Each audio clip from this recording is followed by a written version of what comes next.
Well, hello there. R.A. Studman here with InternalMountain.com. You should go there. Find yourself another binge-worthy show. Good stuff over there.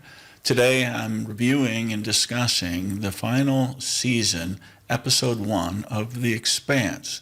So massive spoilers. If you haven't seen it, go watch it. After you watch it, come back here and we'll discuss. Ooh, okay. Here we go. It's a young girl. Tiny little dragonfly thingy. Those are like real dragonflies, you know. They look like dragons and they fly. This is an interesting start to the episode. Who is this young girl? I kind of hope she gets eaten. I mean, that'd be horrific, right?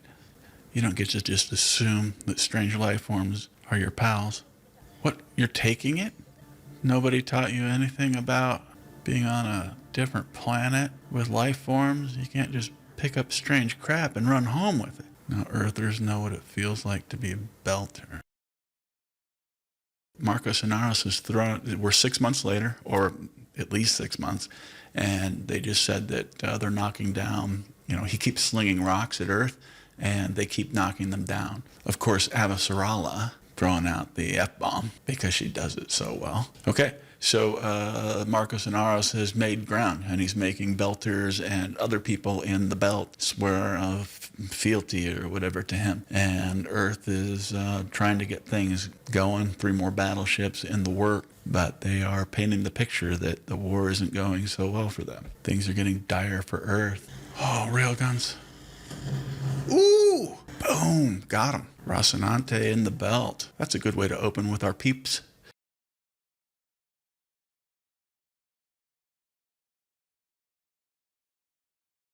We got Peaches. Looks like she's somewhat well integrated with the crew, making adjustments and fixing things, and she's helping Amos out. But I noticed that Holden and Naomi spoke to Amos. They didn't speak to Peaches. They do such a good job with these spacewalks.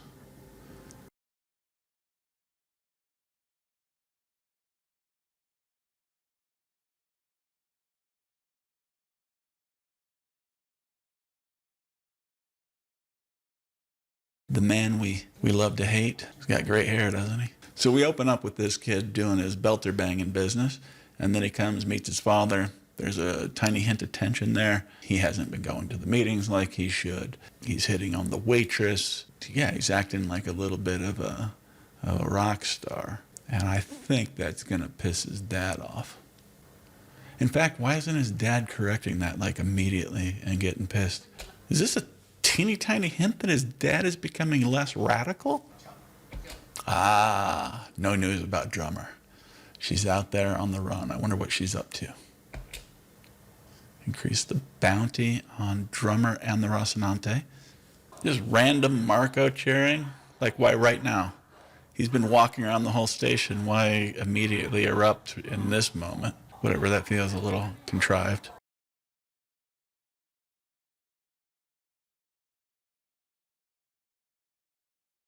Kid looks at him a little. He's not enamored of his father. That's for damn sure. He's a man in conflict, and that's probably why we're seeing him act out. This looks like a graveyard. The ship slowly slides into view. Free Navy bounty hunter in the belt. This could be a Firefly. Malcolm Reynolds is a legitimate salvage operation. Why is her hand shaking so badly? Is that meant to convey do or die? It just makes her look incompetent. Did she hit the wrong one? What the? Jesus almighty. What? Oh, Lord. She says, I'm sorry. You pressed the wrong button. It's a giant button the size of like a credit card. Wow. Is this just telling us she's got a green crew? All right, so engines on asteroids. Oh, she's having a moment. It's the first time she's ever flown the Rossi. It's cool tech. I like the sci-fi on this show. He tripped the failsafe. So weird. Motherfucking piece of shit. Naomi screaming for Holden to get out of there. You can see here, she's afraid. She's like, says to Holden, just get back in here.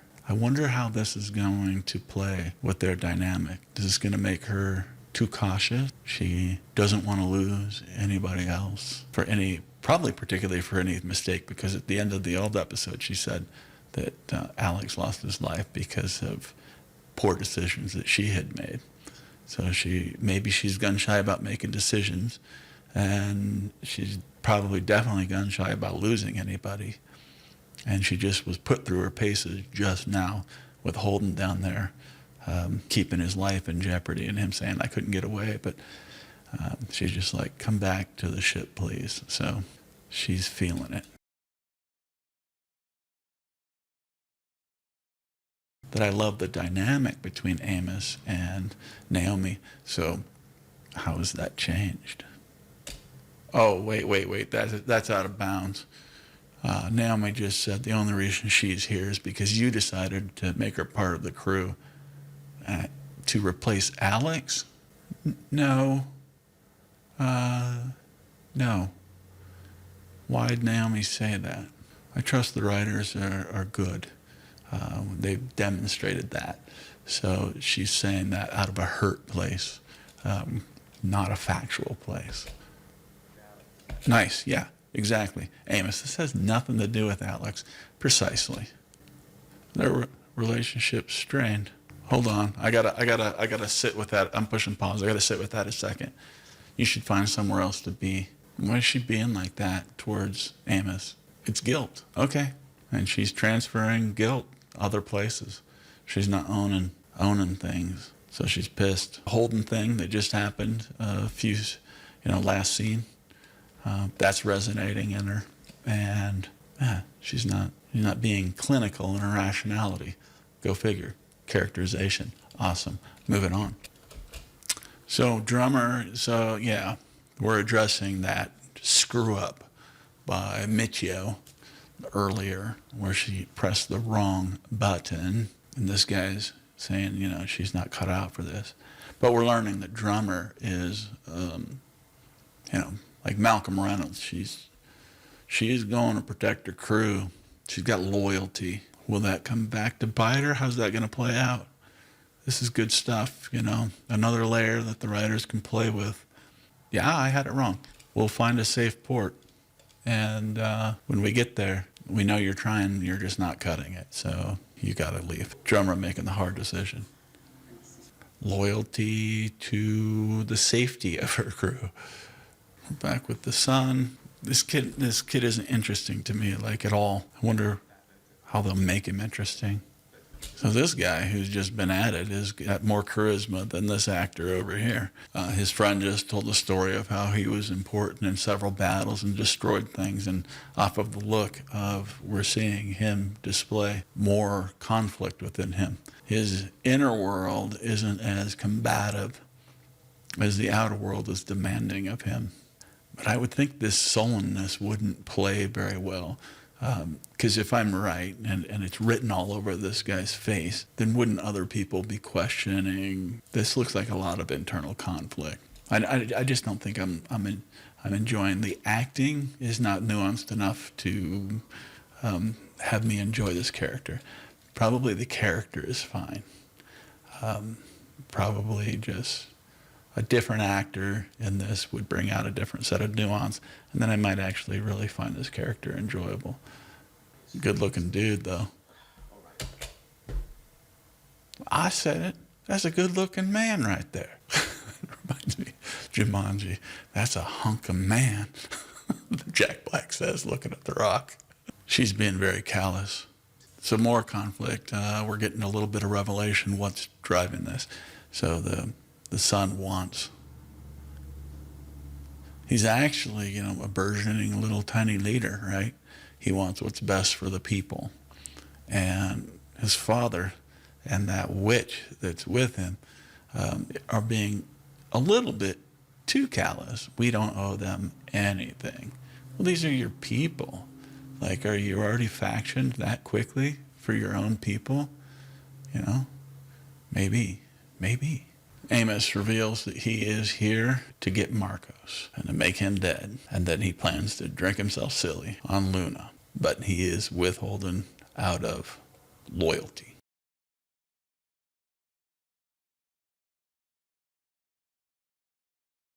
Naomi's conflicted in a lot of ways.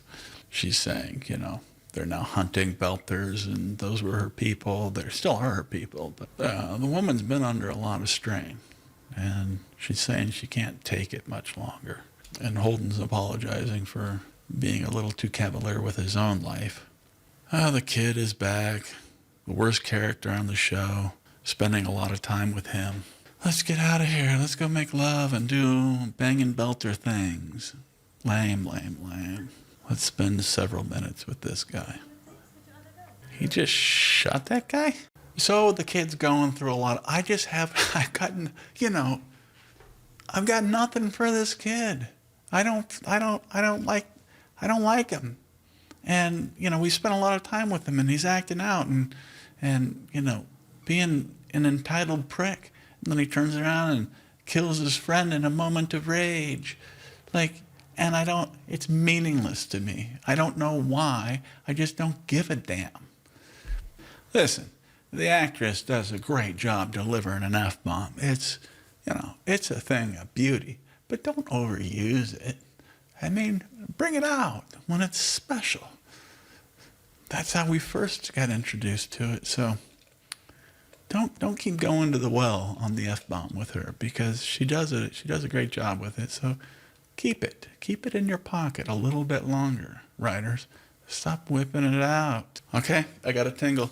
Avasarala gives that whole wonderful speech about they need hope, people's morale is low, and she's got a plan. And what is that plan? Makes you want to watch the next episode, doesn't it? You want to figure out what's Avasarala's plan. Okay, end of the episode. How do I feel about it? It's a bit of a slow burn, this one. I'm not one who needs a ton of action. I do like characterization, and I like building up. I think for my taste, we spent way too much time with the kid. What did we learn? Amos and Peaches are getting along well. Peaches is working hard to integrate herself. There is no love lost between Peaches and Naomi, and that drives a bit of a wedge between Amos and Naomi. Naomi's got a bit of a wedge for everything. She's got a lot going on the inside. Drummer is on the, she's struggling to keep her ship afloat. We got a whole episode teaching us that things are dire, they're not great, people are struggling, and they need something.